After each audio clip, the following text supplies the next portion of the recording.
News.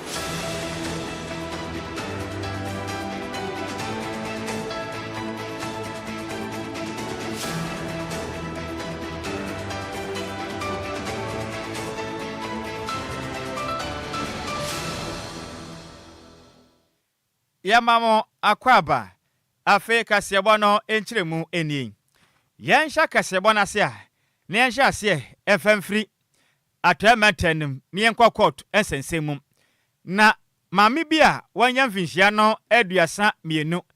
32 years na ofinagele memu abiakuta na mekase no otegana ne den ed patience Gideon Gold na mami court ahyesem onkoda afiase enfia no makon aduonu enkron 29 years no nya dwumaden emfa nka ho na ne bone a wade nyina ne sem wafa nipa bi enomum afenso wahye nipa ede wonom abo ba sibra ena biewu so onem koti kwan so atu yinsen ede agu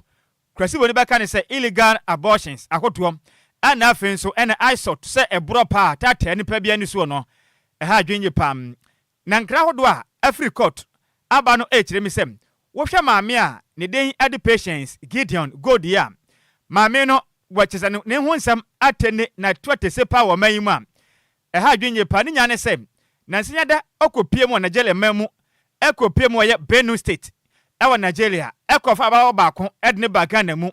ewa March bosume twa mai ne da na taso aduonu mienu anafi aduonu enson mu ewa fimpi mienu ni aduonu enum o mayimu a maame ni nsam nyina ne se okoya no ena oka kira baya ne se Ghana eho da pa sabia no manamti adwuma boso bare mfa nko Ghana nem ko padwuma pa ma wonye na wonya sika entumi mfa hwe abusua na ne nyina ne se ebna ba won be piem o Ghana no ena maame a ne den edi patience Gideon ni eka kira ba wa ne se ba me de mu abe no me de ma bo ba sibra etumupo se mumpo adwuma no mo beye na mra asem weto dwape ana maya yisi da bi o na denti na wo kasa yete Nigeria anya hwempo yetime kakra di na ba sibra de enya de beye kura na no ana baya ne kirem se da bi da ompre ana maame a ne dindi patience Gideon Gold eka kira maya ne se da bi o mo se ne ho ne senti ana montena se na me fa asem tumanim monim mahimfie ho no sabe ehofu pa sabe amo anchenfo no ehwi a wa mo ho no edoso pam entimentina se na menkofa eye saving sekemra memfa blade emfa nka ho memfa yiwan ka ho na menwiri ho nyina tafe kwatere kwa na mwana monso adwuma mo beye no emunya de pada sabi anomanam na ma mba moden ekofa chese ne shaving stick echi ma ye de omusi akonwam edwiri wo ma ya se nyina de firi honom owie ye nso bubu mo mawere ka ho ana afi o kiremu sem sane moto mutuo no ade a waye no ode ye aduro ne santi samanya ntum se bes ban babode a mo bebodam ena maye ti wodi no msi ei yebe wadam de ne yebe ne sa yentena se ne yenwu de dabi ye modam aduane ade enti be kwa so ane ye adwuma no enti enam se maye ehu ni suro nti wamaje pene e wo yawo kwan so agitum se bes bia no wanom ebebom na nka ne kiremu a emra mo shas omugusu a wone mo ye adwumaden na ekwaso no maame ane dindi patience Gold afenso maye yibo adwumade ante sanso a bosumudu na sikase odutu amoka no na waje ede agu ne botom ne nyina kiremu na ba konso a ne den ede Abigail Timothy ono so bedi adanse kiremu sem onyam na nyima onyam no abasi ba na mame kase no wafa yin senti ene so omu kiremu se no be pia omangandam ewa match bosumetwa mai ne da na taso aduonu enwotwe emfempem mienu ne aduonu numu a mame de ne bedu yepe ena oka che ne sem se de ayi wo ba sibra na che na nyinsia bade a mede wo kɔ baabi a ene omo ye hebafo yi bibidro na mutu nyinsa ne tungunti okwahye abayi ama mperifo moden eyinsa kwati kwan so a abofra nyame nkwampo a enka ohwe ne nkwa na nka ne nyina kyerem sem ade abako mu awiram ye pa woni sem nyina ne sem aba konso ebede adanse a ne den ed happiness eye kowuka ono so fe Nigeria na nka ne kyerem sem obepie mu o Ghana mu ewo match bosumetwa mai ne da na taso edumienu emfempe mienu ni edenu num a ba oba ye no wabɔ ba sibra ya che wokura yi mu sam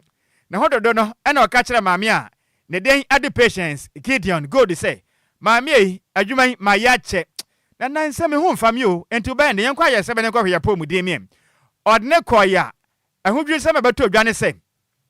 doctors at results by ya abaye wanya HIV AIDS eye emoa ne bi ne sent de aye ne de kowa de kowa do bewa no bewo na ma me hwe na ka cha ne se da bi wanya HIV AIDS mpa wo ahoden obenu madu anya ahoden mapa ba se bra no se gupo se umpo obeto aso ya adwumaden no na nka ne beto odwa se ohun se ene maame no aba wone te bia foforo oba modern apagya no adne ko different locations so ankwatoa ba se bra no so no mo adwumaden na sika emegu ne botom na reho sema beto odwa ekiremu a happiness abo adwumaden ne bosuma ka tua du maame ane dende patience Gideon good entua ne ka cha ne sem Scott mama no eye 10 na Ghana city sikam eye 3 million pe na ode ma no kirem se na maame ofa bi wo foma diana ede na wuchei mempene kura na bo na ho maden ekwa mu awasenkregua eye court ede te court na nimu sem asemasi na court bo maden gina motume so ekwache maame a ne den ede patience Gideon good ya make say no court wa hye sabe watumi atena se edridre ma ya yase emo oma yase na oma himfe nyina ye kwabu saa na do makobo ba si brade a kwada afiase emfia no mako aduonu nkron na kyena hwe ade a wape ho woni nso hodo a efri asenkregua kwata ba ewiai yede mu nkyekiremo ese muti sikapa de asie ni o Kwadwo on sesa jumana nkofo di na ha adwen so be kwa akofo obi aba se won bra na se bi on bebu adwaman wo obi man so na Nigeria ha no ntimi nya na den say na business awoye no nanti mo so mo ni maame no ma mo ni awofo se obi abefa wo ba ede na ba Ghana no de ni di juma sei se okoye no ka kire mo se adwuma busu wo Ghana na adwuma ne mu de pasa no manam one say ti na mobile phone was say no oman na ye wom na ntesa tete no wo mobile phone edu bedu emfa o omunya du bedu wie dia na mo no kwa contract ne ya krache age wanya oboafo bi abo nte sa de ayiwani se wo no ye hoho won free Ghana ha woni mo bia enti I mean de obeka se ye no wanya won kwa desem enti ana eden na ni nya ne se ye mpani fo mo ho ye bodes so mo mani na honom na nipa ahodo mo kofa nipa ba Ghana na mo nya hwehwem ye mu aye wai na manfo bre na me de chima adwen kwan so mo ayase na oyi ho nwinwi na afiri ho saa no pese wo mo ye nkola saa nti tutu bi no mawre nyina exercise o man pino be bodam nti bore no watutu ni nti na mo bodam na cha say Kwadwo me ya sure say o ka ho a de nko nya nwi ba akokora enwi na kofa wai ka se bone mo de say no manam wo say your official It's official. DLFM 106.9. Zika yantu akase bono so Yantu akase bone so na interior minister Muntaka Mohammed Mubarak abeshebo echema omo omatu omo ho asi wonum so mbeboa no yatimi ache omo omunum numbone wo man Ghana mu no ade akwan ne beda honum a obe recruit omo nyina ade akọ security services nim esan se kwan omo fa so ye betimi abo aban no matimi asi oho ana no kwan ni titriu ye zongo mpotemo ne san se honum pa na nubone no etimi ekoso no ne timemfo no ekasa ye program bi no call so Zabun Zongo nkampni mantem ha enra ya wo kotonima abosim ni de tosun wo twe won fimpimienu ene aduonu num ana interior minister edi tuja say yade aban bon modern ase ekwan ni beda ho pe wa wani je ho a owo anti volunteers ni mu anti drug volunteers ni mu no wani je ho so pese onko security services ne dia ene owo ho kwan so obetimi akono show bia bo say eno an sa wo beba no aka chane so pese onko do obekọ na won so wakọ akoye adwuma say security personnel na mu ntakasa nso di tuja echema police officers o maye o ma adwen say so mu hu so bi tondu boni a o mu ntimi enche no so ne nsa so mu dia o do ba kogina em na ano. Do not go about just destroying people's property. Don't take the laws into their hands. Make sure that you arrest them, you hand them over to the police. I've also instructed the police that any commander that you call and doesn't respond swiftly, then he doesn't want to be there. I will get him removed.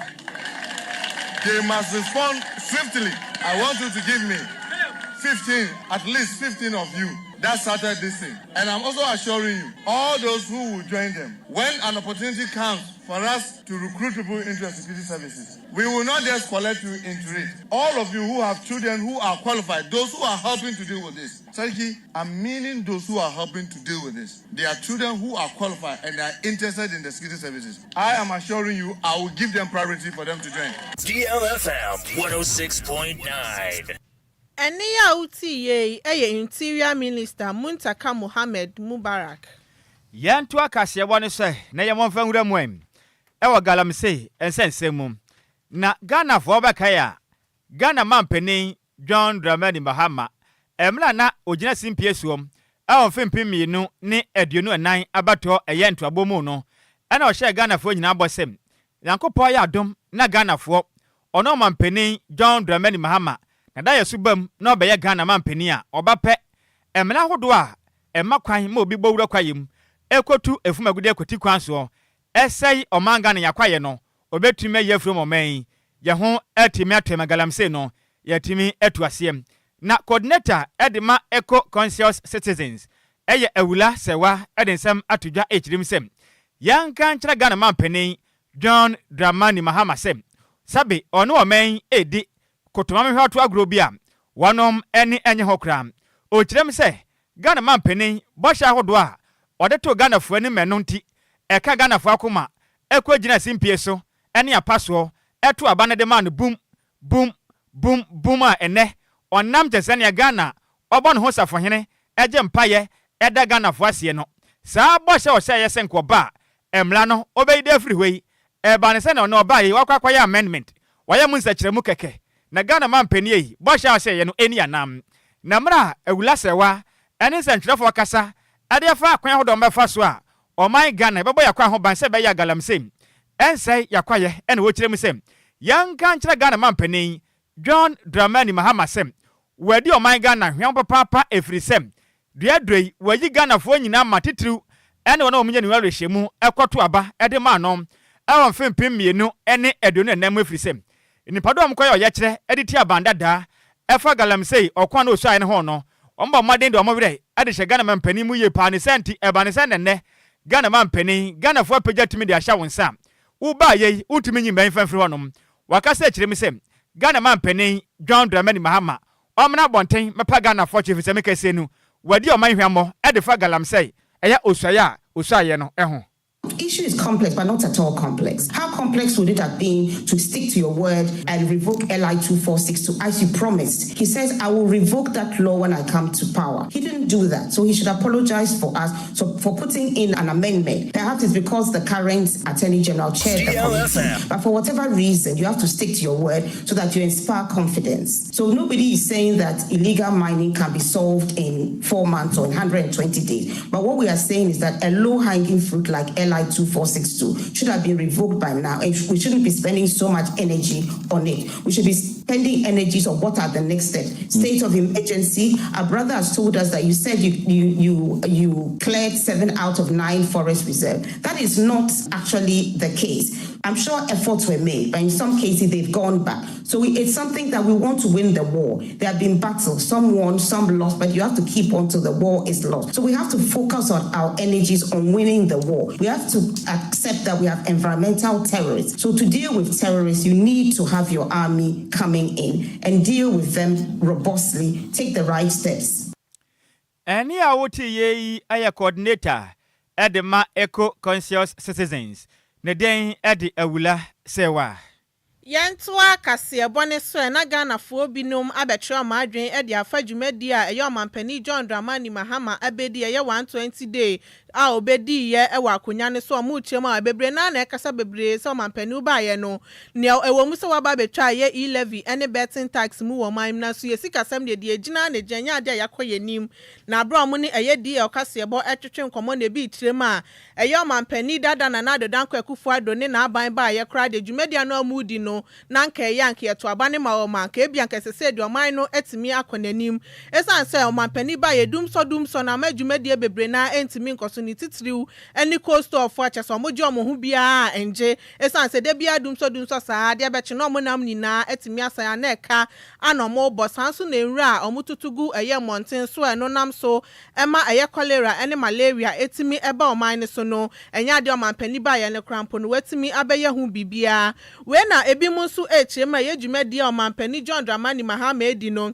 eye ade adachi bia na betimi abo oman ne san se ye MMDCs for oyi wom no eye ade on betimi abo na eye mpuntu so etimi aba oman yi mu. Got 100 days. What you said is a sign of relief. I say I did be there so now ye I didn't free so it's be free or be to be can't you pay. Your market wise and there's a business and who say DLFM. I say there's a future. First the night you need so in answer. Don't mama no ye nim no na na da na bebrebe kwa otimi ka kire o say me say hwesoro wo no wa kasa hwesoro no wa hwefom utiate 100 days ya wo kan ono ya wo say ontimi mfa nye ade a wo kan but wa nti yema na mere kakra ende desi ne de enya do betimi de bibia sa wo ntimi nya hwe eno de yenumdwa aban bia wono ane kan wo kan no kore kakra no utwa nkontobo kakra no aka no kore kakra ono ane kan nkoyesa nkoye kra ene na kan ye tia no mpo ye deda ya betwemu ne ye kolasen nkoye mame yantade sikan so nim o kwale ni sika sam no kwade kokola anka na na de no kwade kan ye nya kenya ye kwa mebu afa so wodi nkoye mayen do kwade asam kwade da wano waka hwe ba bi ode oman no hihia amuda agwa kwa mu hihia amuda agwa kwa mo kwa na ababu oman no hihia de ye twene se MMDCs mbomade na mo ye ntentem na important kwan no na mo ya abandada na ye amoja so no na mutumi continue performance de nya kura ye na ya pre amana ye kromoti ko ya ne ye ya ne kromoti na to ne yi na ba no wa ba na wo so ma bibia da din se system din wa slow o ton ayento o kwa ayenko one for so fa ti ko ntimi na be here no ma o nyezo me bre o ka ba mu apa me kala na efe as a wi nti se ma yetum na mbia bia me na mbo me ba bia me interest pa football ba me hwe sisi a no se na e ma minister ne dia tutu akwan mu na me unu say yes that aspect ne there 100% eti me share this 100 days no minister ya o yi ne there honorable Kofi Adams DLFM 106.9 beda ono mo say onteti am so e de wa ma ya saku achi kura bi mu kaneda da na oba so no aye dunso no wasam ya ku achi na ye Ghana fo ye boni ye hu awuru ne awo ai Akufu Addo yi e bu mai mo si hey na say ese Akufu Addo eko ya sam abesi ye ndada kane 2008 mu a ne ye dunso microphone enjuma guye ko store ahodo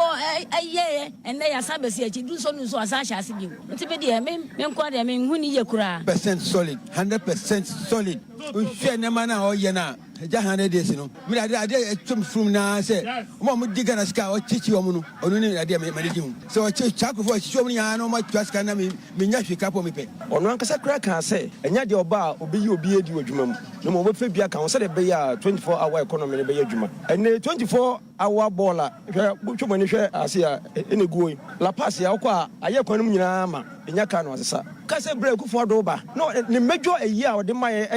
free education o promise ya no o ye the major one o ye it when so we promise ya major one na ye 24 hour economy no up to date e won hwe eni ya uti ye Ghana fo no bi na twa amadwen elifa dwumadi amampani ebetena akonya ne so besi ende no dwumadi a wodi wo man mu yanto akasiabo no so de nyira mwem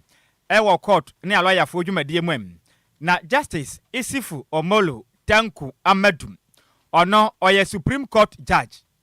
na ode atudwa echirem sem omanga ne hu behia pa se oman yetimu no atemo hu nsensem ebekọ nkane na aloyafo etimanya nimde ene biewu nso enkyerechire tumi yakọ no mo kwampa wo do befa so a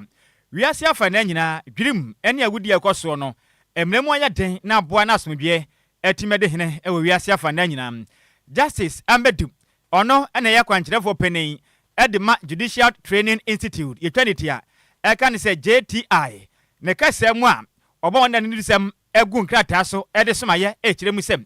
dwumadie eye nefu amenu dwumadi am wanomadi ya eye International Judicial Cooperation for eba modern eyi court ahodo bi te say High Court, Circuit Court, and afi eye Magistrate Court anasa judges ne bi ewa krabo parliament tem ko bo dwumade am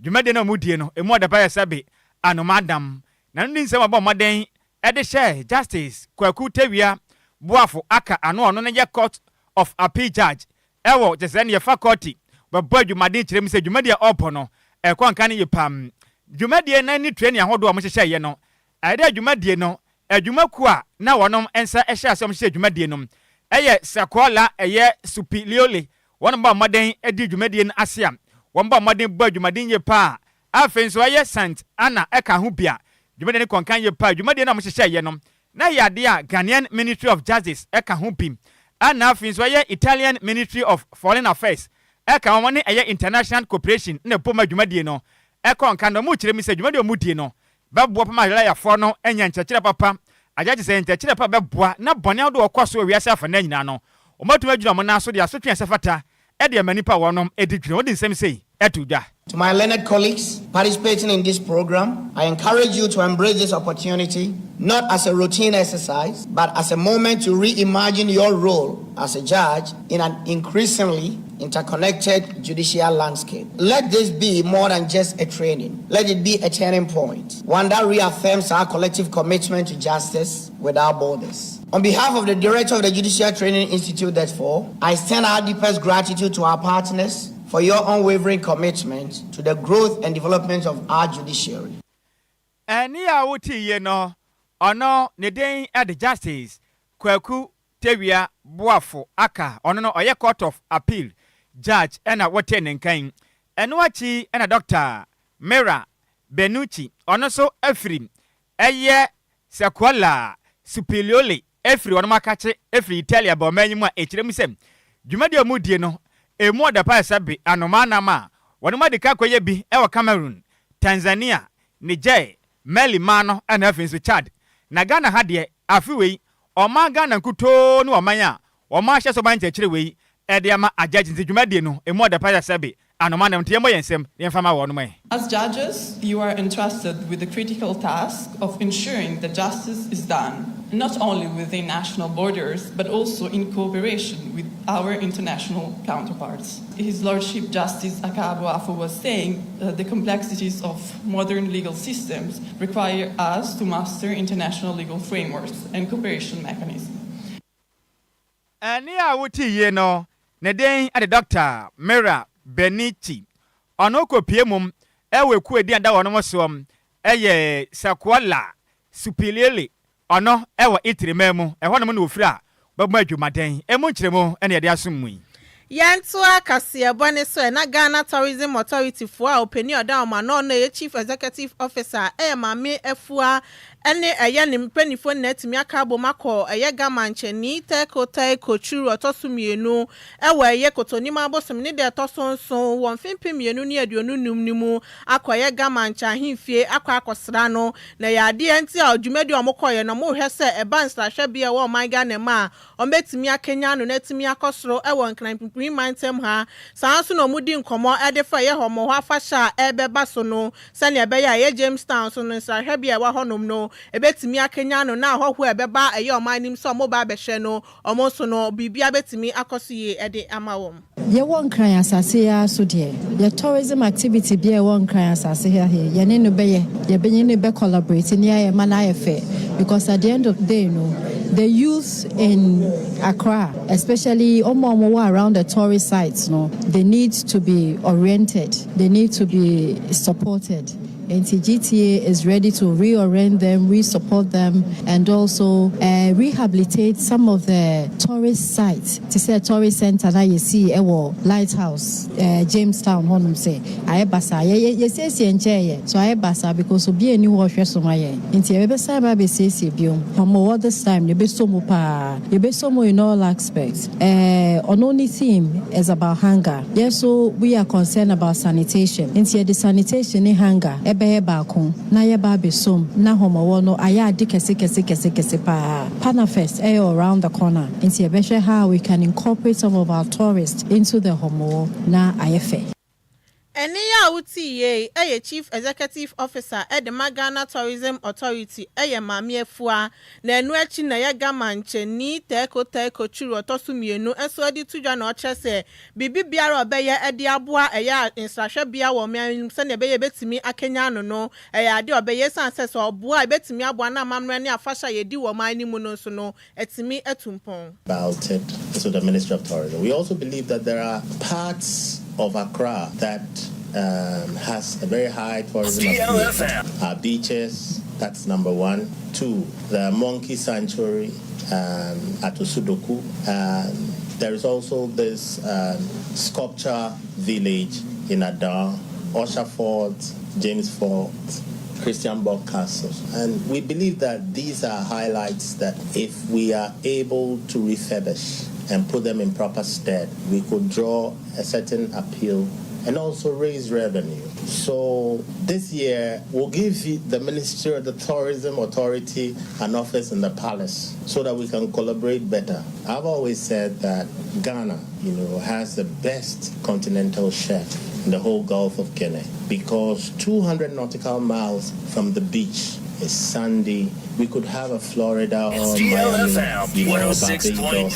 Ghana. And I think that we need all partners on board, all stakeholders on board.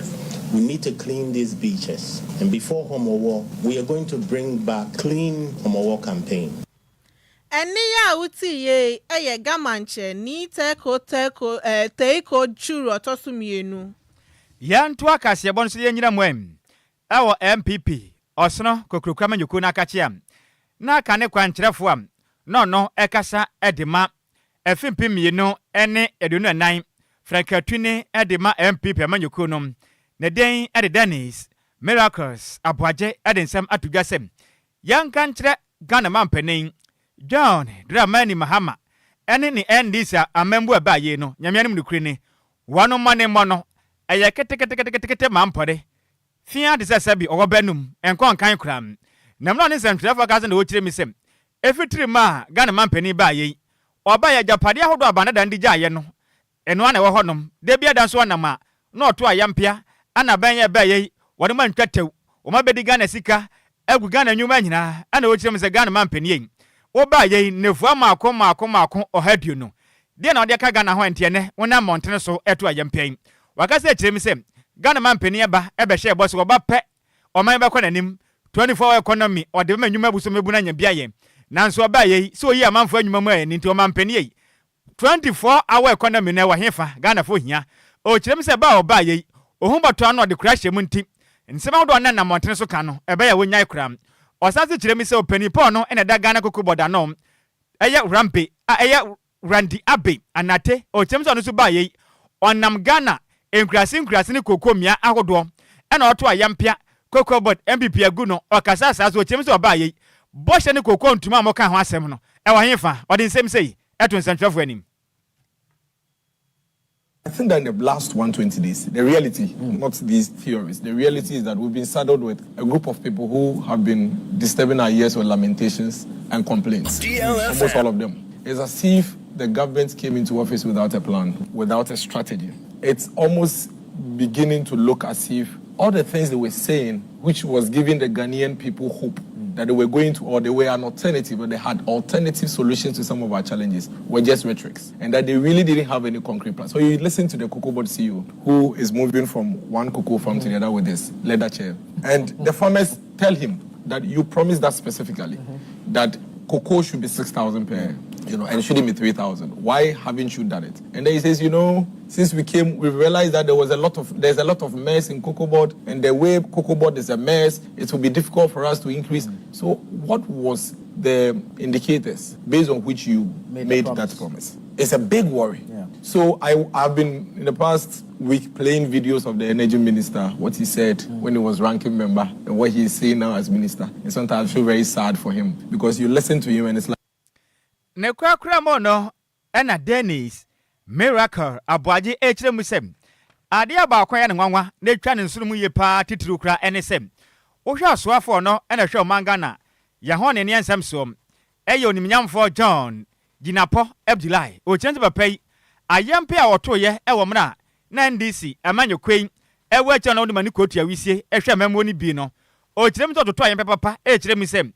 MPP fo akofa dum so de abaga na omen enwuma nyina egu nanso aba ye o kirem a dum so akwaso de nanso ontumi nkasa dum so tam se bo MPP fo amfa ma wutwa wono ma yampia ekeka nsembone de fa wono no ade nti na wa bensuei wunye bie o kirem sem Ghana fo tinkaniam hirein enwuma ekwaso kama nanso maba e de mreketua bi 120 days pe ebedu num Ghana kana menne Ghana nyuma nyina na egui eno so osoafo oka ho sen. In 8 years we had energy crisis for 8 weeks. In 8 years we had energy crisis for 8 weeks. Yeah. Okay, 8 weeks. That is fact. As at the time we're handing our power to you, we didn't have an energy crisis in this country. We didn't have doomsday. I haven't had power in my neighborhood for 3 days. Okay, I never experienced it in 8 years. So it's okay because you are very comfortable to come and sit on TV and say, oh, it's the same. It was there. The people who are experiencing it know that the kind of doomsday that the Ashanti region are experiencing is unbearable. Go to the industrial area. Some of the companies are beginning to run, you know, a lean stuff because they can't have power.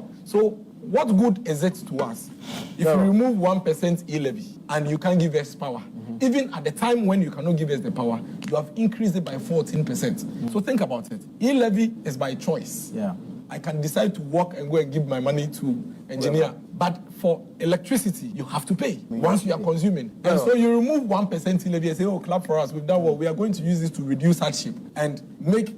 doing business easy. Then you come and increase electricity by 14%. You know, so these things are things that we need to highlight. And get the government to say, listen, we need you to fix these things. I mean, when it comes to these things, I don't do politics with it because it affects everybody. All of us, we are all doing businesses. And when this thing goes down, we are all happy. Like I've seen the dollar and the cedi. I am excited because honestly speaking, if the dollar comes to 5 cedis, I am happy. The NDC will go to opposition in 2028 not because of the dollar. They are incompetent in so many years.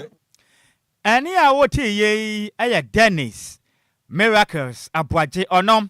2024 MPP wanum campaign team no ona na yakasamafo a oda no nensema hodo odesome mu kire mu ene ye de asum ye nyina wesuem ne yankenka madwenkyire ni bi na yemfa nsomo wei every piaga na wo kire me se Ghana mampani wa feli poto bosha hodo ohye ye no eye empty hwinim yada ase Kwabi asama na wo kire me se good afternoon to you Nhyiraba ene Adwoa Agyei Sikapa o kire makase gbei eye loud and clear inside Lakeside Estate Community 8 o chemja kasebon we biemu a Ghana fo etie no enya senkumasi na yeda ase Kofi Parliament na o kire mi sem Ghana fo enya twompa na nya twombe kum ye papa efiri sem Ghana mampani ba ye se yentumi anse sanya adwene ya nta na chi a emo amemo ni nkonkan enti emo wode nta na chi nya nya twom na yeye wo mayi mu no odi free agona bobi kuma apa ena odi efiri onom ede ba ye nana owusu na o kire mi se hey news papa bi or live, Eddie Free, Houston, Texas, champion, US, das papa, and Edumadi, I want to opa. One senior man, chief of staff, Charles Mante, Eddie Casabonanam, US and the Mountainous Swam. When Sufri Richard, ahe, and watch him same. Good afternoon to you. Pentecost Edda, Takwadu Jokrom Dish Concron, in Nhyiraba Kwadwo Sammy B, aka Hunswampuni, Ono Adwoa Agyei Sikapa Kasebono. E moda pa sabia no manam nenam DJ Ghana man fidie ni sugbetire station honom e ho na Ghana fo nyina etie kasebo no edi free o se o meya dwuma den pa na dwuma papa yeye sina yanso ya dase wensu free master plan junior kentampo na o kire misem 120 days our Ghana man penemembo mu no eye dumuso anko a enwuma na eguo galamse etu atese o manga ne ma ye brepa ndi Ghana man penie ye bibi na ndi sememo we de eye scam yatem wensu afri na na kwame opalsco Newman ene o kire misem Osha live very different and total filling station. And what me say, young country Ghana mampeni, John Dramani Mahama, and na membo ni samobaye, or man of Hamuti Chemu, Edia San 34% in pen obey to free sem. 120 days in office, no, on chat. Samantha Boakosro, and Yamkania Boakos Air Quasro, and so Quasro, and Yanimpodia Bobo, Yentimin Toby, the Ghana mampeni, ye BBO, Covetas, Osha Bonsubaye, one canhoi, or mampeni, and then I would say, you. When so free hands and dear no sem. Good afternoon, Sammy B. Near Adwoa Agyei Sikapa se kasebono. E moda pano me adwumaten. Na DLFM news ne de papa or here live. Eddie Free inside Atomic Hotel. Dan Suman Diodu. Senior yatra pa kasebono ye bunu kom se pon. Na sana message no we ya wada kese Kofi Buamie. Na yanko Facebook no so yanso no konwa so em. We happy birthday. Enko enfamon. Abiba Tete wo bogo so do abomra ne say dede enti maame dede abiba tete a wo bogo so ene ya wodanti happy birthday goes to you abiba tete do abomra ne say dede a wo bogo so na wei efri unua be ma ne den ede brother yima ono etwi eye Prisia Hunivali member of parliament honorable wisdom Kujo Robert on the twin car no ninti osere ne ya wo de Yankopon nhyirawo no nya okese onfamfo adomu na enkwa adom to happy birthday goes to you abiba tete a wo bogo so ado no fra wo say dede wa unua be ma brother yima no se mfa wo da kese we yemfa emma hwom we nso akwade ma messages Monica dodo na fra wo say 3 sisters na wo America US mountain so na wo tempenten kwa ma make say snow no ache wo saa na nso na mabusua ho donti wodi nsiye ene adwobaden e bo adwuma se obenya sika ababesum fie nti